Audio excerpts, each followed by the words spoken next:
My scanner screams before my eyes even find the shape in the grass, and my hands freeze over the controls of my scout ship. The reading is impossible. I check it twice.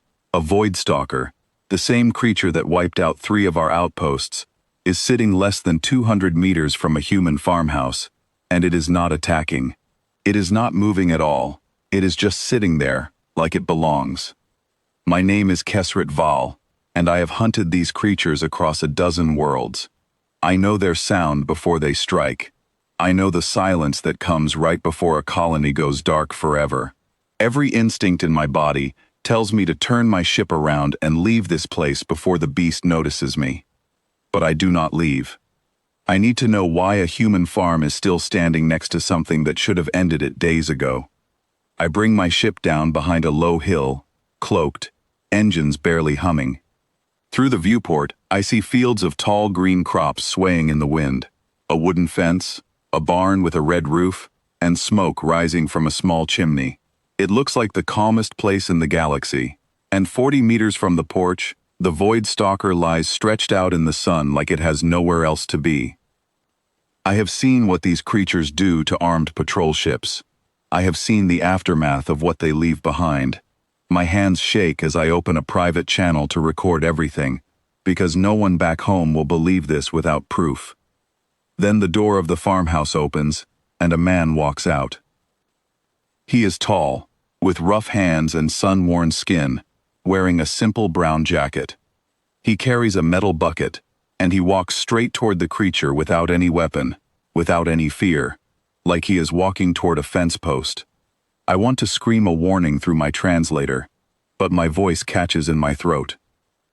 The man stops beside the void stalker and tips the bucket, and scraps of meat and vegetables spill onto the ground. The creature lifts its massive head, sniffs once, and begins to eat calmly, its long black limbs relaxed against the earth. "Move over, Ash," the man says, nudging the creature's side with his boot. "You are blocking half the yard again." The creature grunts and shifts its weight, and the man laughs, like this is the most normal thing in the world. I check my sensors again, certain something is wrong with my equipment, but the readings are correct. This is a fully grown void stalker, the same species that has haunted every warning beacon in conquered space for over 100 years.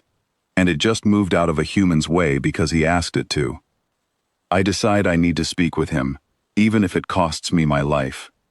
I lower my ship's shielding, just enough to let my voice project outward, and I call out in the common trade language, keeping my tone as calm as I can manage. "Human, do you understand the danger sitting beside you?" The man turns, unbothered by the sound of an alien voice coming from thin air. He looks around, spots the faint shimmer of my cloaked hull, and grins like he has done this before. "You are the 3rd ship this month," he says, wiping his hands on his jacket. "Come on out. Ash will not bother you unless you give him a reason to." Ash. He gave it a name like a person gives a name to a loyal animal. I decloak slowly, landing gear extending, and I step down onto the soft grass. My whole body stays tense, ready to run back inside at the smallest twitch from the creature. But it barely looks at me. It simply watches, chewing, its dark eyes calm and unreadable. "You should not be alive," I say, and I mean it as a simple fact, not an insult. That species has ended settlements larger than this one, in under a minute. The man, who tells me his name is Callum, sets the bucket down and crosses his arms. Ash was starving when he showed up here, half his size, ribs showing through his hide. My daughter found him hiding under the grain silo, shaking like a leaf. We fed him. That is the whole story. "That is not possible," I say. "Void stalkers do not accept food from other species. They do not trust. They only hunt." Callum shrugs. Maybe nobody ever tried feeding one before they decided it was a monster.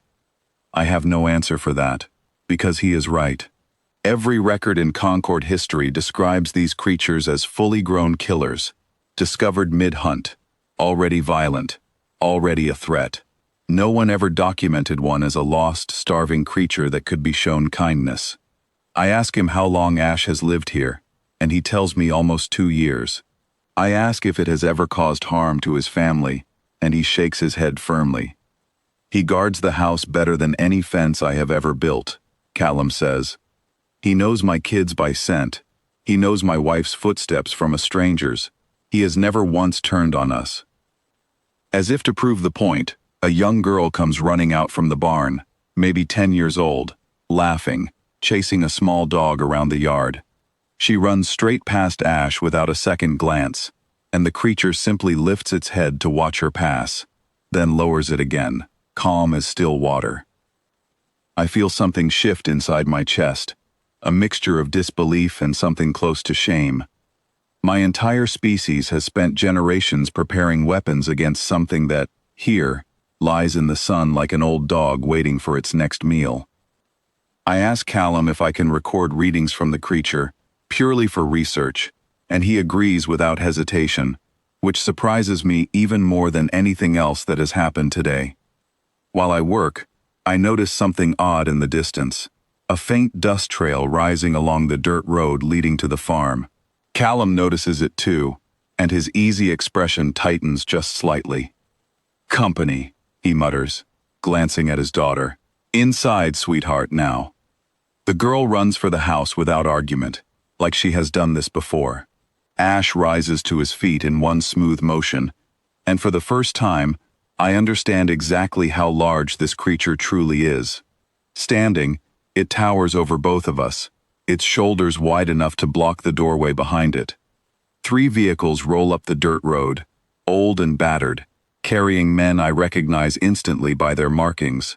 Scavenger raiders, the kind that prey on isolated colonies for supplies, equipment, or worse.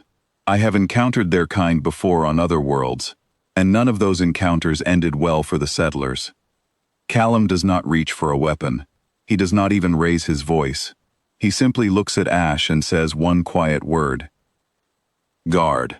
The raiders climb out of their vehicles, laughing among themselves, clearly expecting no resistance from a lone farmer and his family. One of them notices me standing near my ship and pauses, confused by my presence, but he quickly dismisses me as unimportant. "We heard there is a rare creature out here," their leader calls out, stepping closer. "Something worth a lot of credits on the right market. Hand it over, farmer, and nobody gets hurt." Callum's voice stays level. He is not for sale, and he is not going anywhere.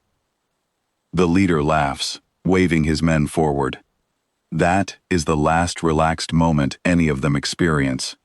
Ash moves faster than my sensors can properly track, a blur of dark motion crossing the yard in less than a second.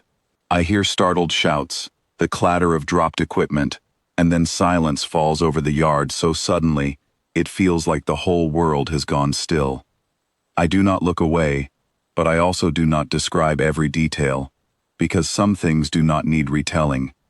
What I can say is this: within moments, every raider is on the ground, disarmed, pinned, and utterly unable to move, surrounded by a creature that could have ended their lives in an instant, and chose restraint instead. Ash stands over them, low growl rumbling from his chest, but he does not finish what his instincts clearly could allow him to finish. Callum walks over calmly, checking that his family is safe, before addressing the shaking raiders still on the ground. "You can leave now," he says, "and you can tell every crew in this sector that this farm is not an easy target." The raiders do not argue. They scramble back into their vehicles, faces pale, and drive away faster than they arrived. Ash watches them go, then trots back toward the porch and settles down again in the sun, as if nothing unusual happened at all. I stand there, unable to fully process what I just witnessed. A creature capable of ending everything on this farm in seconds, instead chose to protect it, guided by nothing more than trust and loyalty, built over 2 years of simple kindness. Callum notices my expression and offers a small, knowing smile. "You still think he is a monster?" I do not answer right away, because I am no longer certain what the right answer is. Before I leave, I ask him one final question, the one that will matter most when I file my report back home. I ask him why he never feared raising something so dangerous under his own roof. He looks toward Ash, who is already dozing peacefully in the afternoon light, and answers without hesitation. Everything responds to how it is treated, he says.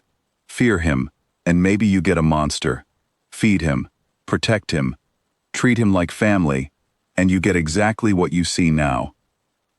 As I lift off from that quiet farm, leaving the fields and the barn and the sleeping creature behind, I record my final thought for the Concord archives, knowing it will be read with disbelief by everyone back home.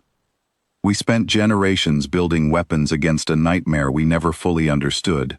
This human family simply opened their door and offered food to a frightened creature, and in return, they gained a guardian more loyal and more powerful than any fleet we could ever build.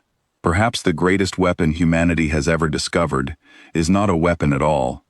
It is simply kindness, offered without fear.